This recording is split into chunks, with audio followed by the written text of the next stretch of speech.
Mazmur pasal yang 91 ayat 1 sampai dengan ayat yang ke-5. Mazmur 91 ayat 1 sampai ayat yang ke-5 kita baca secara berbalas-balasan ya. Ayat yang ganjil saya, pemuda remaja yang genap. Hitungan ketiga kita mulai. 1, 2, 3. Dalam lindungan Allah, orang yang duduk dalam lindungan yang maha tinggi dan bermalam dalam naungan yang maha kuasa, akan berkata kepada Tuhan, tempat perlindunganku dan kubu pertahananku, Allahku yang kupercayai. sungguh dialah yang akan melepaskan engkau dari jerat penangkap burung, dari penyakit sampar yang busuk. Dengan tepatnya dia akan membawa sayapnya untuk engkau berlindung. Kesetiaannya ialah kesayap dan dapat tumbuh. Engkau tak usah takut terhadap kedahsyatan malam, terhadap panah yang terbentang di waktu siang. 6 kita baca, 6 dan 7 kita baca sama-sama. Terhadap penyakit sampar yang berjalan di dalam gelap, terhadap penyakit menular yang mengamuk di waktu petang, walau 1000 orang rebah di sisimu dan 10.000 di sebelah kananmu, tetapi itu tidak akan menimpamu. Haleluya. Amin. Amin pemuda. Ya, perikop judul firman Tuhan pada saat sore hari ini saya berikan judul dalam lindungan Tuhan. Ya, dalam lindungan Tuhan. Pemuda remaja yang dikasihi Tuhan, ayat yang pertama kembali kita baca. Orang yang duduk dalam lindungan yang maha tinggi dan bermalam dalam naungan yang maha kuasa. Nah, pemuda remaja yang dikasihi oleh Tuhan Yesus Kristus, ya. Di sini dikatakan orang yang duduk dalam lindungan yang maha tinggi, ya. Mazmur 91 ayat 1a ini kita bahas dulu bersama-sama di sore ini, ya. Dikatakan bahwa orang yang duduk, ya. Kata duduk itu ada beberapa pengertian, ya, secara rohani. Dan saat ini saya akan jelaskan ada 3 pengertian yang akan saya jelaskan di sore ini, ya. 3 pengertian dari kata duduk. Duduk dalam lindungan yang maha tinggi, ya, bukan duduk di lingkungan pencemooh, bukan duduk di orang-orang yang fasik, bukan duduk di tempat yang tidak benar. Tetapi firman Allah ini mengatakan bahwa duduk dalam lindungan yang maha tinggi, ya. Duduk di sini, duduk dalam lindungan yang maha tinggi ini pengertian yang pertama, merendahkan diri di hadapan Tuhan, ya. Kalau orang duduk itu berarti dia menghargai dan dia merendahkan diri di hadapan Tuhan. Itu pengertian yang pertama, duduk di dalam, ya, lindungan yang maha tinggi. Berarti dia merendahkan diri di hadapan Tuhan. Ya, dia mau, ya, membawa hidupnya itu serendah-rendahnya di hadapan Tuhan.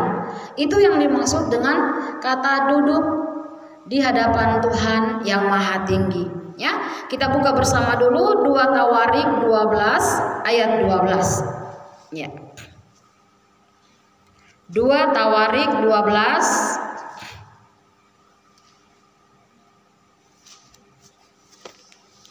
siapa yang sudah dapat? 2 Tawarik 12 ayat yang ke-12.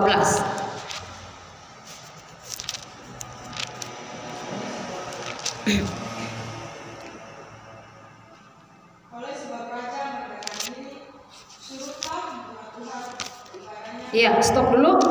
Oleh sebab raja merendahkan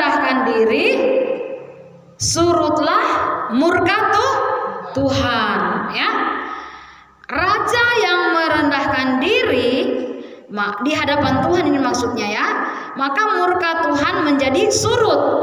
Kata surut itu turun. Yang tadinya sudah mau murka, yang tadinya sudah mau menghukum kerajaan ini ya, tetapi karena sikap raja ini yang merendahkan diri di hadapan Tuhan, maka Tuhan amarahnya tadi itu langsung surut. Murka itu berbicara tentang amarah Tuhan. Tetapi ketika raja ini salah satu contoh orang merendahkan diri di hadapan Tuhan, dia merendahkan diri. Kata merendahkan diri ini di sana secara tersembunyi, kata merendahkan diri, di dalam kata merendahkan diri di hadapan Tuhan ini ada pengertian bahwa kehidupan itu mengakui kesalahan dan dosa-dosanya. Ya. Orang yang merendahkan diri pasti dia mengakui bahwa dia bersalah, bahwa dia berdosa. Ya. Ini yang diambil oleh sikap daripada raja ketika Yerusalem diserang ya. Dia merendahkan diri sehingga murka Tuhan ya surut. Ya.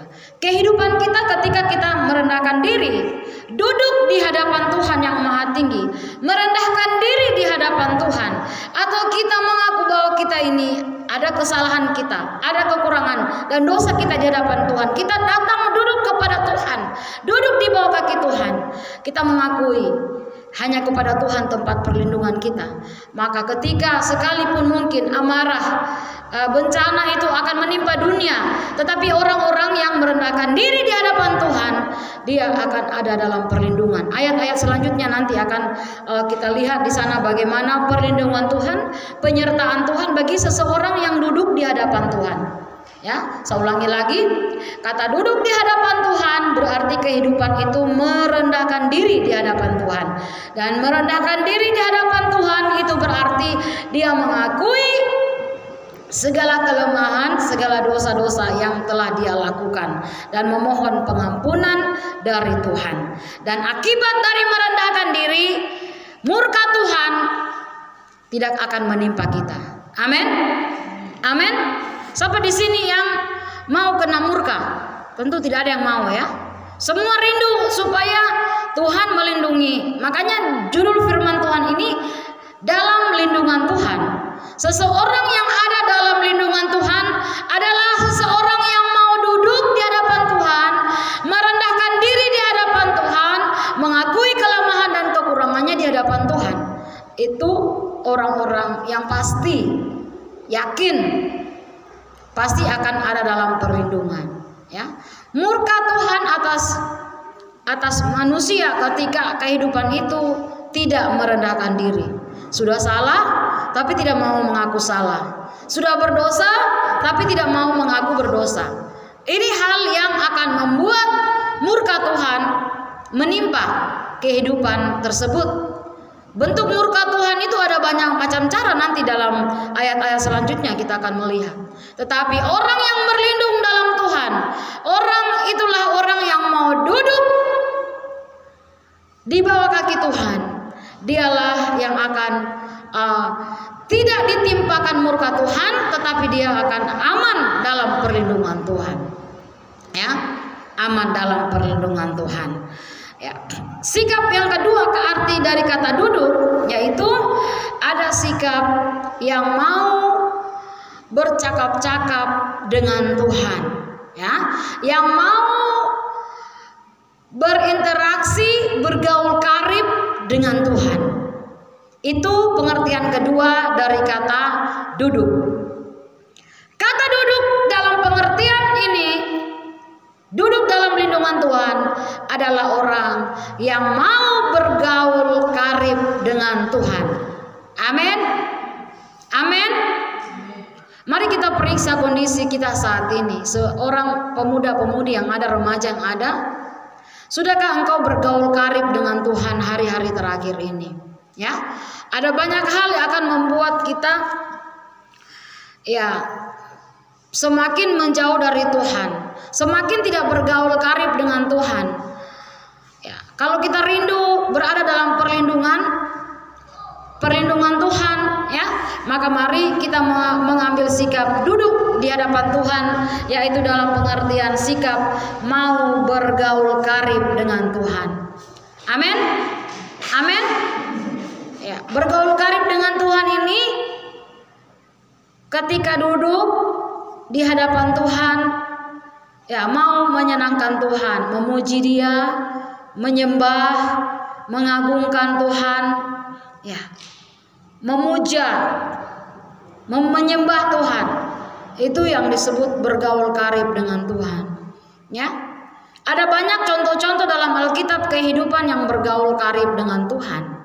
Henok adalah satu contoh orang yang bergaul karib dengan Tuhan, sehingga Henok ini diberikan Tuhan umur panjang, bahkan dia tidak mengalami kematian. Dia diangkat hidup-hidup naik ke surga karena dia bergaul karib dengan Tuhan. Ya, Nuh juga hidup bergaul karib dengan Tuhan, ya, sehingga dia mendapat perlindungan Tuhan. Seseorang yang bergaul karib dengan Tuhan pasti dilindungi Tuhan. Amin. Amin. Saya ulangi, seseorang yang bergaul karib dengan Tuhan pasti dilindungi Tuhan. Ya. Yang ketiga, pengertian dari kata duduk di dalam lindungan Tuhan adalah seseorang yang siap, ya, memberikan waktu, memberikan hidupnya untuk mendengarkan suara Tuhan, untuk mendengarkan kehendak Tuhan. Ya, contohnya ketika kita duduk beribadah saat ini. Ini adalah bukti bahwa kalian pemuda remaja mau berlindung kepada Tuhan. Ya, anak-anak muda yang tidak mau beribadah, yang malas tahu dengan beribadah, lebih senang untuk jalan-jalan di hari Sabtu seperti ini, itu orang-orang yang menandakan bahwa hidupnya itu tidak mau berlindung kepada Tuhan, ya. Masih mengandalkan kekuatannya, ya, masih mengikuti egonya, tidak mau untuk memberikan waktunya untuk Tuhan. Waktunya habis untuk dunia, waktunya habis untuk bersenang-senang. Dia tidak mau bergaul karib dengan Tuhan. Dia tidak mau duduk ketika beribadah kepada Tuhan. Dia lebih baik jalan ronda-ronda, keliling-keliling, ya, santai-santai, ya. Tidak mau duduk mendengar firman. Orang-orang seperti ini, ya, kalau dia tidak memberi waktunya, satu saat waktu Tuhan itu ditutup untuk dia. Waktu yang Tuhan beri itu Tuhan bisa ambil karena tidak menghargai waktu. Tapi kehidupan yang mau duduk seperti kita sore hari ini, kita menyadari bahwa kehidupan kita bisa terlindung itu ketika kita bergaul karib dengan Tuhan, duduk di hadapan Tuhan. Amin. Amin pemuda. Haleluya, puji Tuhan. Ya, kita lanjut dalam pembacaan Alkitab kita.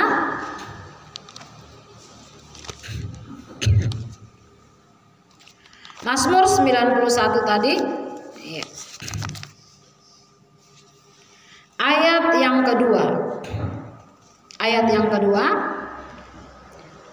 akan berkata kepada Tuhan, tempat perlindunganku dan kubu pertahananku, Allahku yang ku percaya. Amin.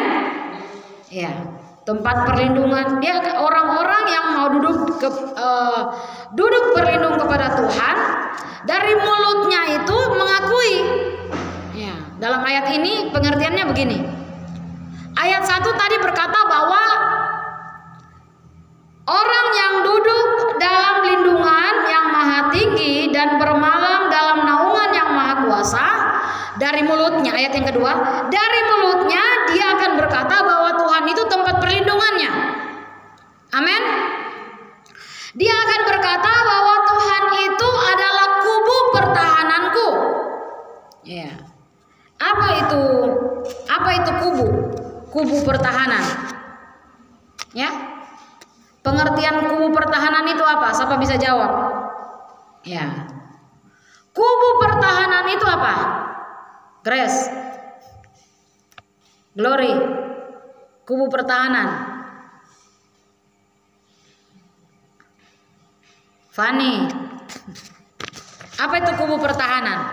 Ya, siapa bisa jawab?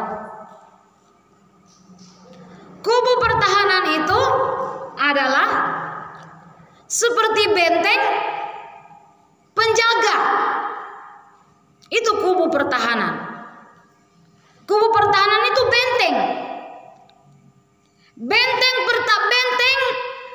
yang merupakan tempat perlindungan yang paling aman. Kamu kalau orang mau berperang, orang yang berperang, benteng itu yang paling dilindungi. Orang yang berada di benteng itu orang yang paling dilindungi. Raja kadang ada di benteng. Benteng itu tempat ada yang paling teraman. Ya. Ketika berada di medan perang, benteng itu tempat pertahanan. Kalau benteng sudah hancur, sudah kalah. Angkat bendera putih. Kalau misalnya antara bangsa dengan bangsa mau berperang, terus dia punya benteng sudah hancur, bentengnya dia sudah hancurkan, sudah kalah dia. Kehidupan kita, ketika kita berlindung di hadapan Tuhan, maka dari mulut kita ini akan kita berkata bahwa Tuhan, Engkau adalah benteng pertahananku. Amin. Tuhan, Engkaulah benteng perlindunganku, Engkaulah benteng tempat aku berharap, aku bersandar. Tempat yang paling aman dalam hidupku adalah berlindung di dalam Tuhan. Amin. Amin. Ketika kita berlindung kepada orang tua itu terbatas. Kekuatannya terbatas, kemampuannya terbatas.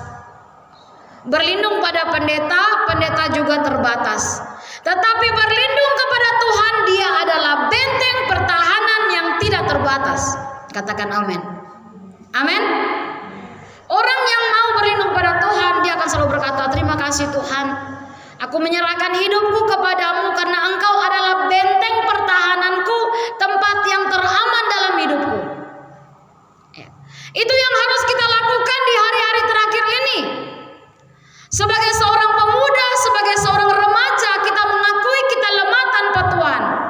Kita harus menjadikan Tuhan sebagai benteng perlindungan kita, sebagai benteng pertahanan hidup kita. Haleluya. Ya. Benteng pertahanan atau benteng perlindungan. Ketika kita membawa hidup ini kepada Tuhan, kita akan aman, saudara. Kita akan aman. Sekalipun mungkin kita menghadapi satu tantangan. Nanti selanjutnya ayat selanjutnya nanti saya akan bahas mengenai hal-hal yang bisa menyerang kita. Tetapi ketika kita berlindung kepada Tuhan, maka Tuhan akan menjadi benteng pertahanan yang paling aman dalam hidup kita. Karena Tuhan yang mengendalikan hidup kita. Ya, haleluya.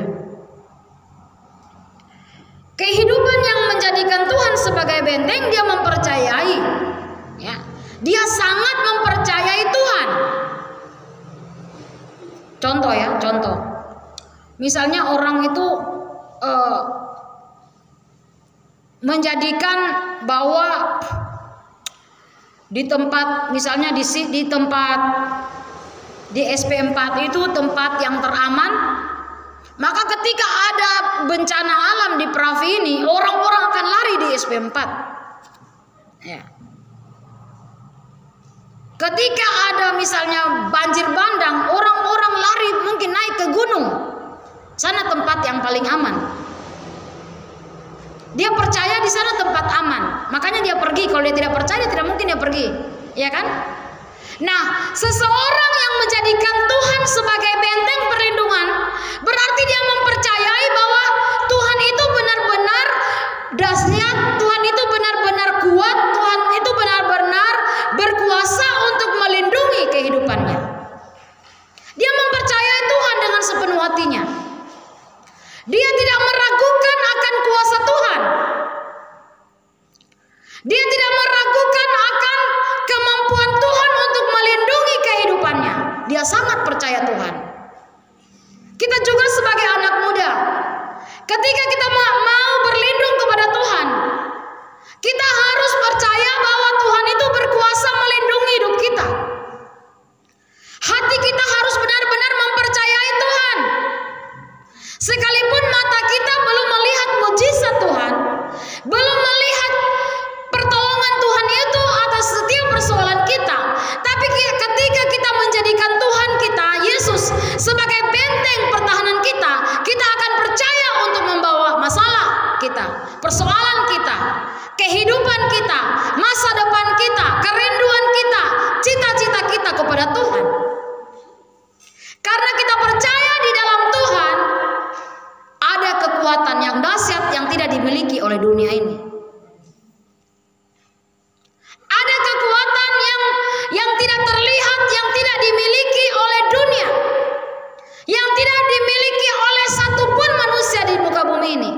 Mari kita menjadikan Tuhan sebagai benteng dan perisai hidup kita. Kita menjadikan Tuhan Yesus sebagai benteng pertahanan kita dalam hidup ini. Haleluya. Kita lihat ayat selanjutnya. Ya. Ayat yang ketiga kita baca secara bersama-sama. 1, 2, Mazmur 91 ayat 3. Sungguh Dialah yang akan melepaskan engkau dari jerat penangkap burung, dari penyakit sampar yang busuk. Nah, pemuda remaja dikasih Tuhan, di ayat yang ketiga ini, ya, selain orang itu, seseorang yang berlindung kepada Tuhan, tadi saya katakan yang pertama dia akan dari bibir mulutnya dia akan berkata bahwa Tuhanlah benteng perisai pertahananku. Dan yang kedua dia akan berkata bahwa sungguh Dialah yang akan melepaskan engkau dari jerat penangkap burung, dari penyakit sampar yang busuk. Di dalam ayat yang ketiga ini ada dua hal yang kita perhatikan baik-baik. Yang pertama di situ dikatakan sungguh Dialah yang akan melepaskan engkau dari jerat penangkap burung. Perhatikan baik. Ayat 3 ini yang pertama kita lihat adalah Tuhan mampu melepaskan kita dari jerat penangkap. Ya. Tuhan akan melepaskan kita dari jerat penangkap. Di dunia ini ada banyak jerat-jerat yang dipasang untuk menjatuhkan manusia. Pengertian jerat di sini adalah tujuannya untuk menangkap, tujuannya untuk menjatuhkan, tujuannya untuk melemahkan, tujuannya untuk membuat orang itu tidak bisa lagi bikin apa-apa. Coba kalau orang jerat burung kak, itu burung itu tidak bisa lagi bikin apa-apa, mau kemana saja dia sudah tidak bisa karena sudah terjerat. Ya, dia sudah tidak bisa lagi dan dia akan jatuh, lemas, kalau tidak dikasih makan dia mati di situ. Tujuan daripada jerat adalah membuat orang itu jatuh, membuat orang itu tidak bisa maju di dalam Tuhan, tidak bisa beraktivitas, beribadah dan melayani Tuhan karena sudah terjerat. Nah, kehidupan yang berlindung kepada Tuhan, dia akan terhindar dari jerat-jerat ini. Makanya mari kita berlindung kepada Tuhan. Amin. Jerat ini dipasang siapa? Sahabat bisa jawab. Jerat ini dipasang siapa? Yang pertama, jerat itu dipasang oleh iblis. Ya, jerat itu dipasang oleh iblis. Ya, 2 Timotius 2 ayat 26.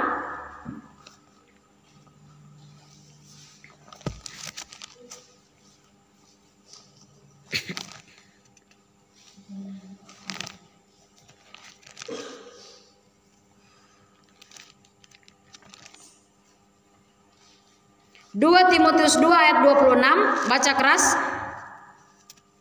Dan dengan demikian mereka menjadi sadar kembali karena terlepas dari jerat iblis yang telah mengikat mereka pada kehendaknya. Iya, mereka sadar terlepas dari jerat iblis. Nah, kata jerat iblis, jadi jerat yang pertama dipasang oleh iblis. Ya, dan iblis menjerat bukan untuk membuat orang itu menjadi baik. Kalau iblis yang menjerat, dia akan buat orang itu hancur dalam Tuhan. Dia akan membuat orang itu gagal untuk tidak lagi berlindung kepada Tuhan. Dia akan membuat orang itu sampai tidak mempercayai Tuhan. Itu tujuan daripada jerat iblis. Dia akan membuat orang itu hancur hidupnya, hancur masa depannya, hancur segala-galanya. Tujuan daripada iblis menjerat. Contoh ya, iblis, saya katakan tadi bahwa jerat yang dipasang oleh iblis itu ya, untuk membuat orang itu hancur. Ya. Iblis memasang sesuatu, jerat. Perhatikan baik. Jerat ini bukan berarti sesuatu yang menakutkan. Bisa saja jerat itu sesuatu yang enak buat daging. Ya, jangan kamu pikir, oh iblis itu pasang jerat, dia pasang tali, dia bikin kita jatuh di jurang. Kadangkala iblis menjerat bukan untuk siksa secara jasmani. Dia bisa bikin jerat dengan cara yang enak. Ya, contoh. Iblis pakai seseorang. Oh, dia pakai orang itu untuk gombal kita dengan uang. Oh, 1 juta, 2 juta, 3 juta. Tidak, dalam nama Yesus tidak. Saya akan tetap percaya Tuhan. Saya akan tetap berlindung kepada Tuhan. 1 kofor 100.000, tidak, dalam nama Yesus saya berlindung kepada Tuhan. 2 kofor mulai, aduh. 3 kofor, aduh. Nah, itu enak. Enak tidak itu? 3 kofor 100.000, 3 kofor. Kadangkala kita berpikir jerat itu nanti sesuatu yang aduh bikin takut begitu. Kadangkala hal-hal yang bagus, yang enak untuk daging, kadangkala itu yang dibuat oleh iblis menjadi jerat. Jangan sampai kehidupan kita terjerat oleh iblis sehingga kita tidak lagi beriman kepada Yesus. Sehingga karena alasan, aduh, habis laki-laki itu baik. Laki-laki itu dia kasih uang saya. Jadi saya tinggalkan saja Yesus. Yang penting saya senang, bahagia. Itu jerat. Dia sudah terjerat dan dia sudah tidak lagi berlindung kepada Tuhan. Ya. Haleluya. Maka kita harus menjadi anak-anak Tuhan yang peka. Peka ya. Apalagi kalau laki-laki baru gombal sedikit kita, aduh, kok ganteng, kok cantik, kok hidung mancung, aduh, kok baik sampai, aduh, kita mulai berflower-flower, berbunga-bunga, ya, aduh jangan begitu kak, kau juga ganteng baru, aduh kau juga cantik baru, jangan kau bilang begitu, betul ade kok cantik sampai, kok cantik sampai, ada mulai jerat. Dia sudah pasang. Itu jeratnya tidak puji. Lama ade, kau sudah dulu pergi gereja hari Minggu ini. Tunggu jalan-jalan dulu. Tidak kakak, saya mau melayani Tuhan. Ade, 1 kali ini saja. Mulai pikir-pikir, tidak apa-apa sudah. 1 kali saja. Itu boleh, kok cantik. Sudah mulai. Iblis itu bukan menjerat kita untuk hina-hina kita. Jelek. Kau busuk. Oh, hidung pesek. Dia tidak bikin begitu kita. Dia puji. Itu jerat. Haleluya. Ya. Jadi kita harus mengerti kata jerat ini ya. Kata jerat ini. Jadi kalau kamu ada yang puji-puji kamu, adek kau cantik, dalam nama Yesus jangan kau jerat saya. Haleluya. Haleluya. Ya, jangan mau dijerat. Kasih putus itu jerat dalam nama Yesus. Amin. Amin. Iya. Puji Tuhan. Ya. Jerat yang dipasang ya itu tidak tanpa kesadaran atau sepengetahuan orang itu, ya. Tidak ada seseorang mau pasang jerat, misalnya dia pasang di sana, terus bilang mungkin, saya mau jerat kau di situ, jadi kau lewat situ. Ada yang begitu? Pasti orang yang pasang jerat itu dia akan tutup baik-baik itu. Coba kamu perhatikan orang yang pasang jerat. Dia pasang itu jerat, terus dia tipu-tipu tutup dengan rumput-rumput supaya burung itu tidak lihat, atau supaya itu babi atau rusa itu tidak lihat itu jerat itu. sehingga dia bisa lewat di situ tujuannya itu. Tidak diketahui. Nah, kita kalau berlindung kepada Tuhan, Tuhan akan memperlihatkan kita bahwa hei, hati-hati, engkau dijerat oleh orang itu. Amin. Amin. Ya. Tuhan akan melindungi kita karena jerat-jerat yang dipasang oleh iblis ini, dia tidak akan beritahu kita, dia tidak akan kasih tahu kita, tetapi saat ini Tuhan beritahu kita. Amin. Tuhan kasih tahu kepada kita sore ini, hati-hati kepada jerat, sehingga kita hidup ini selalu waspada, selalu berjaga-jaga, selalu hati-hati. Ketika mungkin dipuji, kita hati-hati. Dikasih apa oleh seseorang makanan, kita hati-hati, lihat orang itu. Kadang-kala pelet atau apa itu tuh kadang dari makanan, itu jerat yang dibuat oleh manusia dengan tujuan menjatuhkan, dengan tujuan mengikat kita supaya kita jatuh cinta, supaya kita suka dia sampai mati-matian kejar dia, tak bisa tidur, menangis-menangis kalau terlihat mukanya. Ada yang begitu. Betul, ada yang begitu. Sampai orang tua juga larang dia terlalu pusing karena sudah terjerat. Kalau tidak didoakan, orang itu tidak akan bisa terlepas dari jerat. Harus didoakan terlepas. Jadi kamu sini, siapa sini yang tak bisa tidur malam? Kasih tahu memang Tante Pendeta doakan sore ini supaya kamu terlepas dari jerat. Nah, sampai kamu, aduh tak bisa. Saya telepon dia dulu. Halo, sayang, kau di mana? Aduh saya tak bisa tidur ini. Ya. Karena sudah terjerat. Kalau kamu seperti itu harus berseru, berlindung sama Tuhan. Tuhan, tolong lepaskan saya.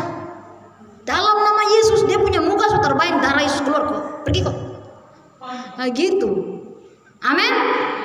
Supaya jangan kita jatuh tertipu kita.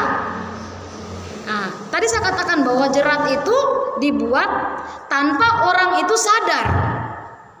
Nah, kamu perhatikan orang yang dipelet, dia tidak sadar lagi. Mau dia punya mama kah, dia punya apa, dia tidak sadar lagi, dia terlalu pusing. Pokoknya dia harus pergi cari itu perempuan itu atau laki-laki itu.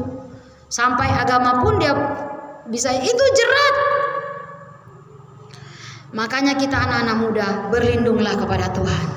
Amin.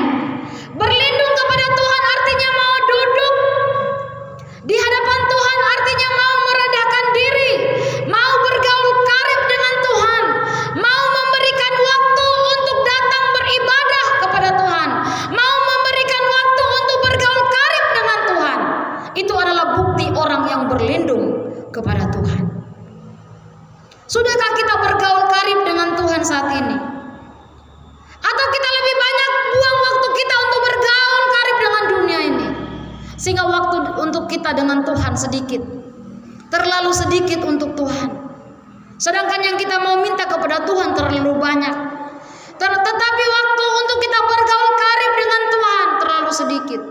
Seseorang yang berlindung kepada Tuhan, dia akan beri banyak waktunya untuk bergaul karib dengan Tuhan, sehingga kehidupan itu akan terlindung. Amin.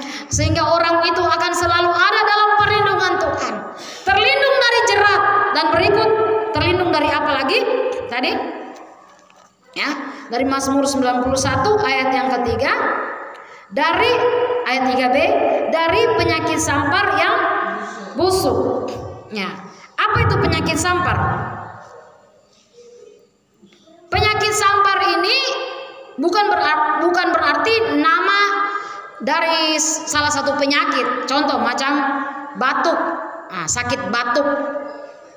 Tapi penyakit sampar ini adalah bukan berarti itu adalah salah satu nama dari penyakit, bukan. Tetapi penyakit sampar ini adalah tulah. Perhatikan baik. Penyakit sampar ini adalah tulah dari penghukuman Tuhan kepada manusia. Kita buka Keluaran 9 ayat 3 sampai 4. Keluaran 9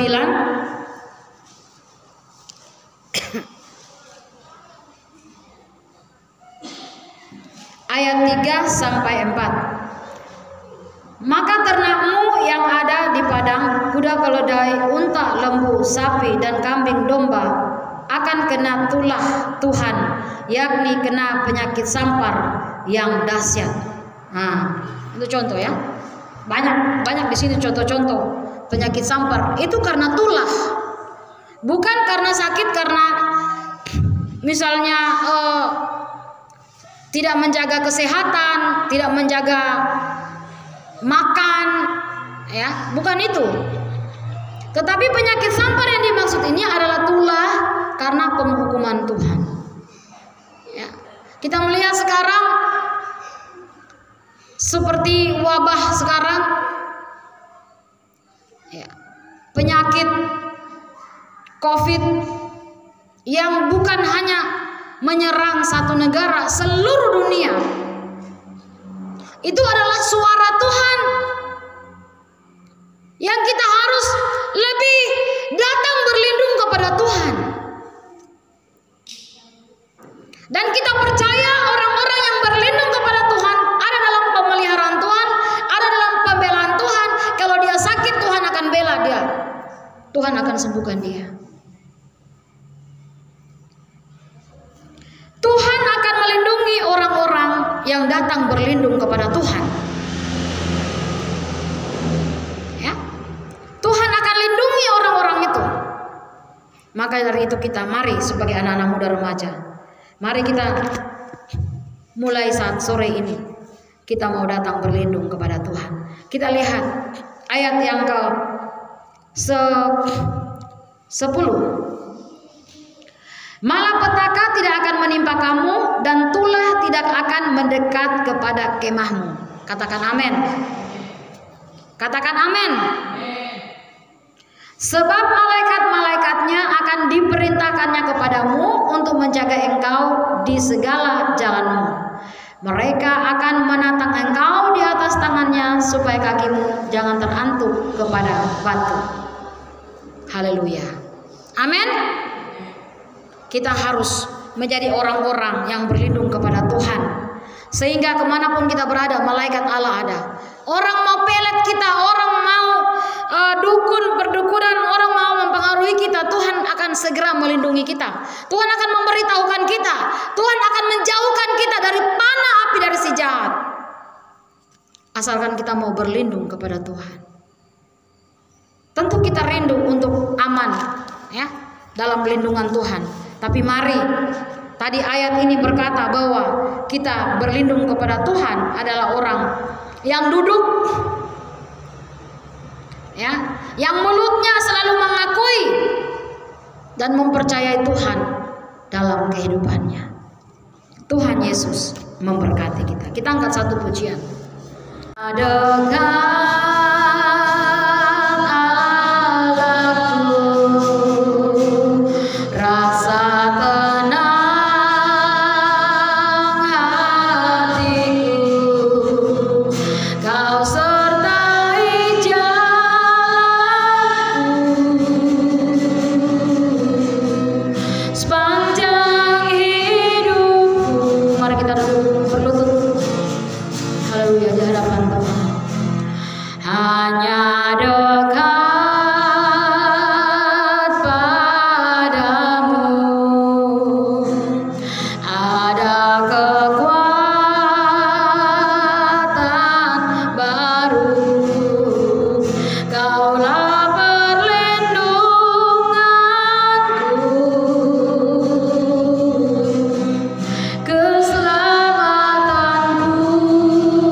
sekali lagi pujian ini hanya dekat Allah. Hanya dekat.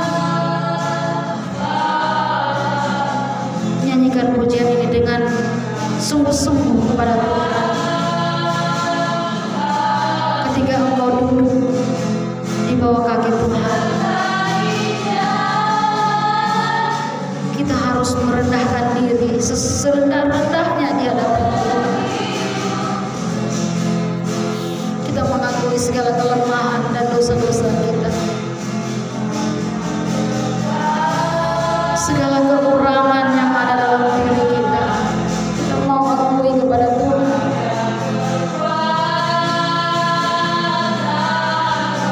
Kita tidak akan menyembunyikan satu pun dosa kita di hadapan Tuhan. Haleluya Yesus. Kita mau bercakap-cakap dengan Tuhan di dalam pujian ini. Nyanyikan lagu ini sebagai ungkapan isi hatimu bahwa engkau rindu bersekutu dengan Tuhan. Engkau rindu hadirat Tuhan, engkau rindu menikmati Roh-Nya tinggal dalam hidupmu. Mungkin selama ini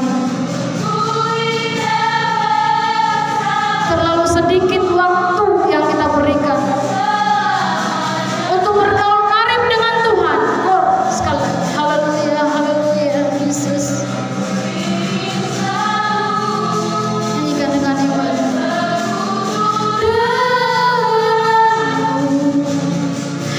Menikmati hadirat-Mu,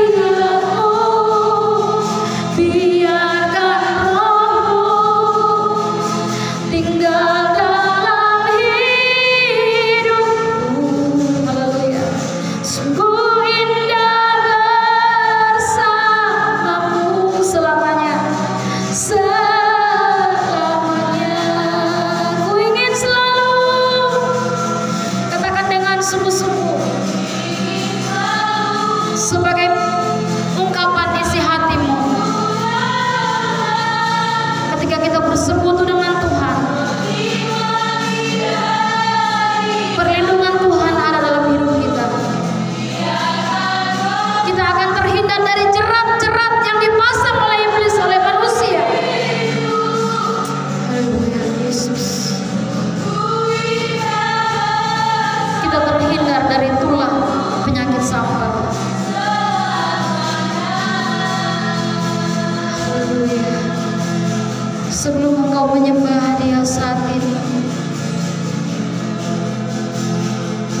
mari rendahkan dirimu. Kalau engkau rindu berjumpa hadirat Tuhan, rindu Roh-Nya, rindukan Dia, rindukan Tuhan dalam hidupmu. Segala kelemahan, katakan kepada Tuhan. Katakan kepada Tuhan, ini aku Tuhan, ini kelemahan aku Tuhan, ini kekurangan aku Tuhan. Aku tidak kuat tanpa Tuhan, tapi aku mau merendahkan diri saat ini Tuhan.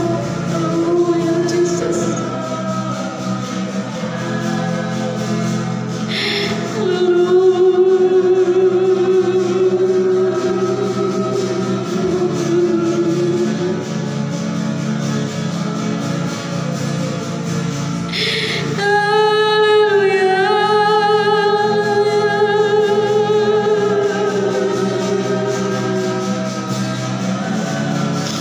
Kasihani kami menurut kasih setiamu Tuhan. Kasihani kami menurut rahmat-Mu yang besar. Hapuskanlah segala pelanggaran kami. Hapuskanlah segala dosa kami.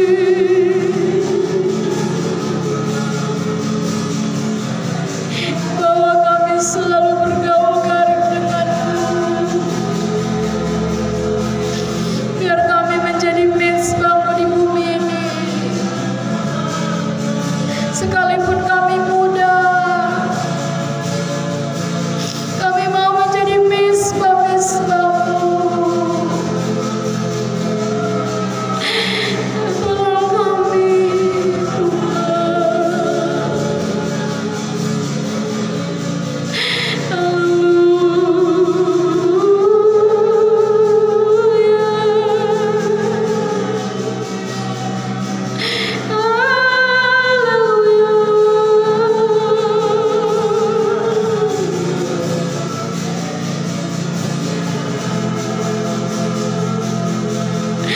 kami mau bergelut hari dengan-Mu, Yesus. Karena kami percaya Engkaulah benteng pertahanan kami. Engkau tempat yang teraman. Kami membawa hidup yang lemah ini. Kuatkan kami, Tuhan. Teguhkan iman kami. Hindarkan kami dari segala jerat-jerat yang dipasang oleh iblis di bumi ini. Haleluya.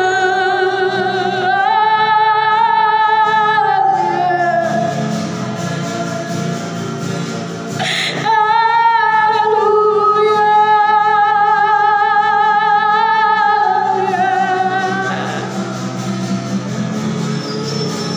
Engkau ajaib,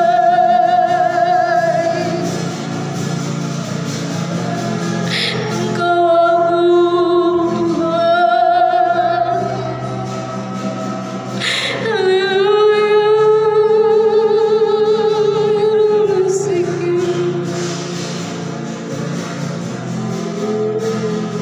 Engkau pertahanan kami.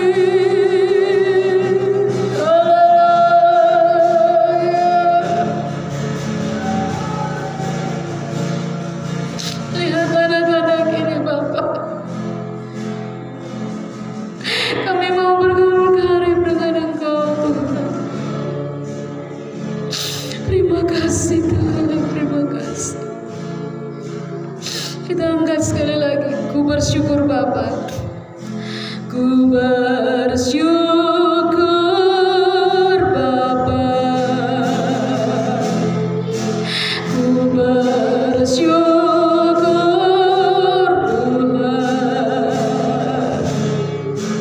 buat kasih setiamu di dalam hidup.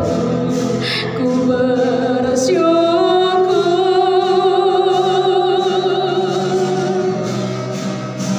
ku bersyukur, Bapak. Ku bersyukur, Tuhan, sebab kasih setiamu di dalam hidupku. Ku bersyukur,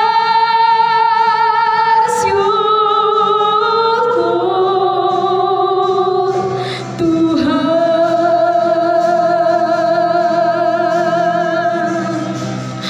Ku bersyukur, Bapak. Ku bersyukur, Tuhan, buat kasih setiamu di dalam hidupku. Ku bersyukur,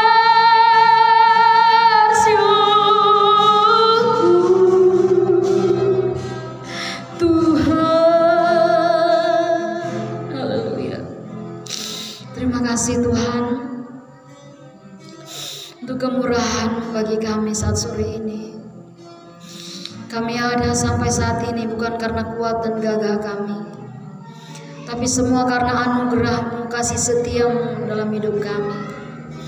Terima kasih untuk firman-Mu yang indah bagi kami di sore ini, mengajar dan mendidik kehidupan kami, sehingga kami menjadi pemuda, remaja, yang selalu mau berlindung kepada Tuhan, yang selalu mau mempercayai bahwa Tuhan adalah kubu pertahanan kami, benteng pertahanan kami.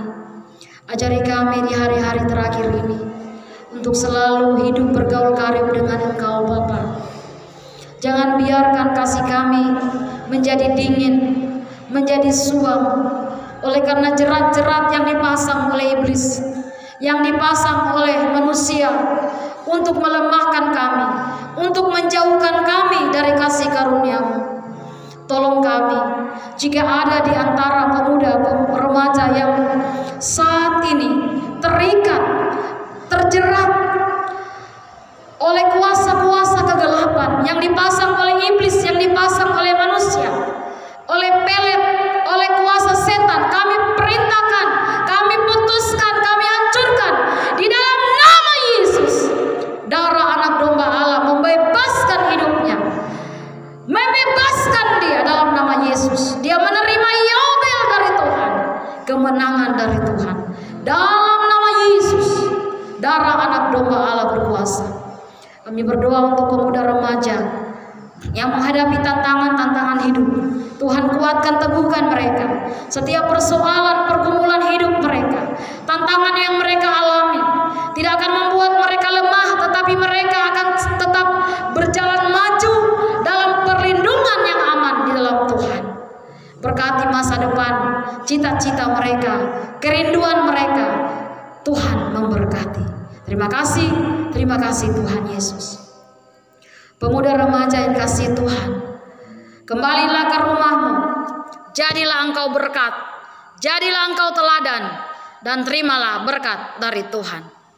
Tuhan memberkati engkau dan melindungi engkau. Tuhan menghadapkan wajahnya dan memberikan engkau kasih karunia. Tuhan menolong engkau dan memberikan engkau damai sejahtera.